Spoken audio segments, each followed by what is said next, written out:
চৰকাৰৰ দায়িত্ব গ্ৰহণ কৰিয়ে জুন মাহত মই ধলপুৰ শিৱ মন্দিৰলৈ আহিছিলোঁ আৰু শিৱ মন্দিৰলৈ অহাৰ সময়ছোৱাত চাৰিওফালৰ শস্য শ্যামলা পথাৰবিলাক দেখি মোৰ মনত এটা ভাৱৰ জন্ম হৈছিল যে ইয়াতে আমি এখন বহুমুখী কৃষি প্ৰকল্পৰ জন্ম দিব পাৰো নেকি। সন্মানীয় বিধায়ক পদ্ম হাজৰিকা ডাঙৰীয়াই ইতিমধ্যে চতিয়াত কন্যকা বহুমুখী কৃষি প্ৰকল্পৰে আমাৰ সন্মুখত এটা সুন্দৰ উদাহৰণ দাঙি ধৰিছিল।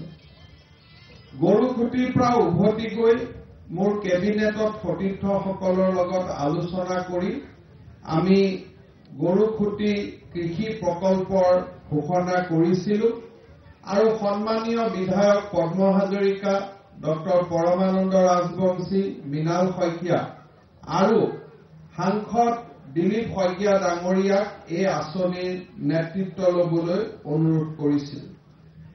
চাওঁতে চাওঁতে আজি আমি দেখা পাইছো যে গৰুখুটি কৃষি প্ৰকল্প ঠন ধৰি উঠিছে আৰু লাহে লাহে ই এক সঁচা অৰ্থত বহুমুখী কৃষি প্ৰকল্পৰ ফালে গতি কৰিছে। এই কৃষি প্ৰকল্পটো আৰম্ভ কৰাৰ সময়ত আমি দেখা পাইছিলো যে এছাম লোকে ইয়াৰ মাটি বাৰী অবৈধভাৱে দখল কৰি আছিলে।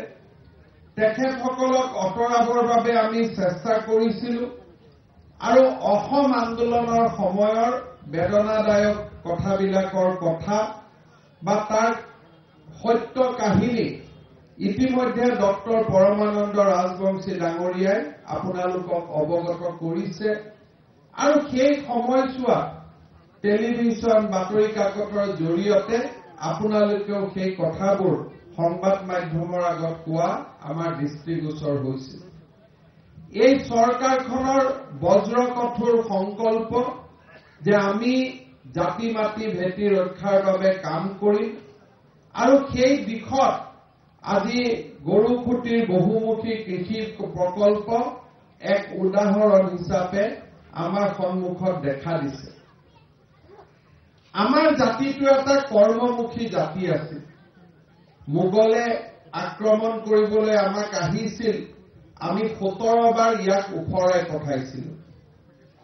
ৰামসিংহৰ লগত লাচিতৰ যুদ্ধ হওঁতে এটা ৰাতিৰ ভিতৰতে আমি গড় নিৰ্মাণ কৰিছিলো। ধোদৰ আলি, গোহাঁই কমল আলি আদি আমাৰ জাতিটোৰ কৰ্ম সংস্কৃতিৰ পৰিচয় দিছিল। কিন্তু যোৱা কেইটামান দশকত আমি কৰ্ম সংস্কৃতিৰ পৰা আঁতৰি আহিলো। চৰকাৰী চাকৰি, সহজ ধন এই কামবিলাকত আমি লাগি ফুৰোতে আমাৰ হাতৰ পৰা মাটিবোৰ আঁতৰি গ'ল।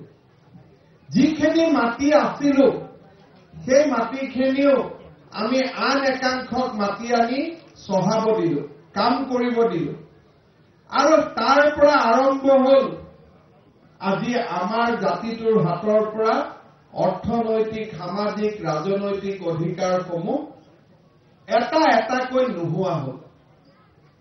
জাতিটোৱে এনেকে আমি পিছুৱাই যাব আৰম্ভ কৰিলো যে দৰঙৰ দৰে ঐতিহ্যমণ্ডিত জিলাটো আমাৰ খিলঞ্জীয়া লোকসকলে আজি এক প্ৰকাৰ সকলো ৰাজনৈতিক অধিকাৰ হেৰুৱাই পেলাইছে।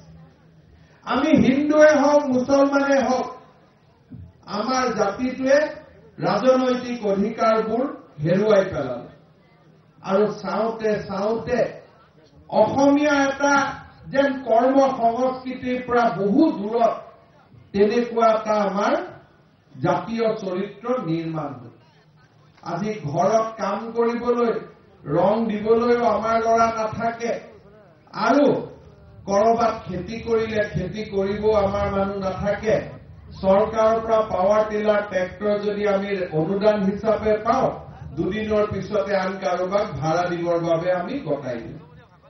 বহুতে কয় যে বিনামূলীয়া চাউল পোৱাৰ পিছত আমাৰ জাতিটো কৰ্মবিমুখী হৈ গ'ল। কিন্তু মই নাজানো তাৰ বহু আগৰ পৰাই আমাৰ মানুহে কাম কাজ এক প্ৰকাৰ এৰি দিছিল। আজি গৰু খুঁটিয়ে জাতিটোক এটা নতুন প্ৰাণ দিব পাৰে।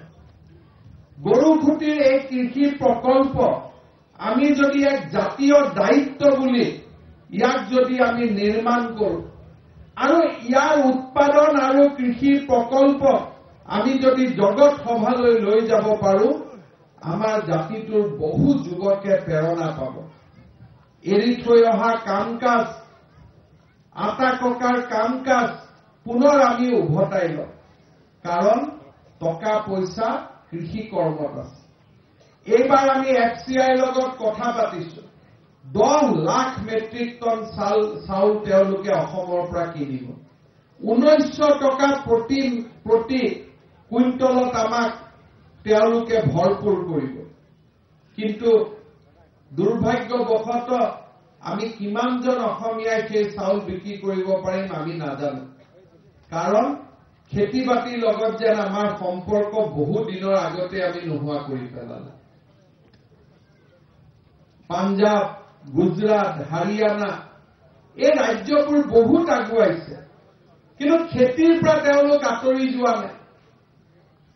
গুজৰাট আৰু কৰ্ণাটকা য'ত নেকি ইনফৰমেশ্যন টেকনলজিৰ আটাইতকৈ বেছি কাম হয়, য'ত নেকি আটাইতকৈ বেছি উদ্যোগ আছে, সেই গুজৰাটে 80 লাখ 1 লাখ লিটাৰ গাখীৰ, 80 লাখ 1 কোটি লিটাৰ গাখীৰ প্ৰতিদিনে উৎপাদন কৰে।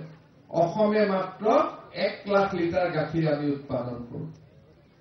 আজি মধ্যপ্ৰদেশৰ দৰে ৰাজ্যই প্ৰতি বছৰে 50,000 কোটি টকাৰ ধান FCIক দিয়ে। আমি যোৱা কেইদিনমান আগলৈকে 600-700 কোটি টকাৰ ধানো আমি FCIক দিব পৰা নাছিলো। গাহৰিও বাহিৰৰ পৰা আহে, মুৰ্গীও বাহিৰৰ পৰা আহে, কণীও বাহিৰৰ পৰা আহে, মাছো বাহিৰৰ পৰা আহে। আৰু আমি কওঁ যে আমাৰ অসমীয়াতকৈ আৰু ডাঙৰ জাতি ক'তো নাই। যি জাতিটোৱে আমি কণীটো নিজে খাব নোৱাৰো, বেলেগৰ ওচৰত হাত পাতো, গাহৰিটো নিজে কিনিব নোৱাৰো, যি জাতিয়ে আমি গাখীৰ বেলেগৰ পৰা নাহিলে গাখীৰ খাব নোৱাৰো, যি জাতিয়ে চাউল বাহিৰৰ পৰা নাহিলে চাউল খাব নোৱাৰো, আৰু যিখিনি চাউল ইয়াত উৎপাদনো হয় সেই চাউলৰ মাত্ৰ 20% উৎপাদনহে খিলঞ্জীয়া অসমীয়াই কৰে। তেনে এটা পৰিৱেশত আমাৰ জাতিটো কেনেকে জীয়াই থাকিব?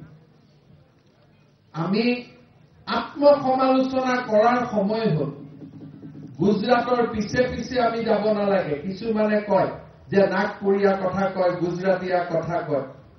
আমি গুজৰাটৰ কথা কোৱা নাই, আমি গুজৰাটৰ পিছত থাকিব খোজা নাই, কিন্তু গাখীৰ উৎপাদনৰ জৰিয়তে আমি গুজৰাটতকৈ আগত থাকিব পাৰো নে নাই সেই চিন্তা অসমীয়াই কৰক।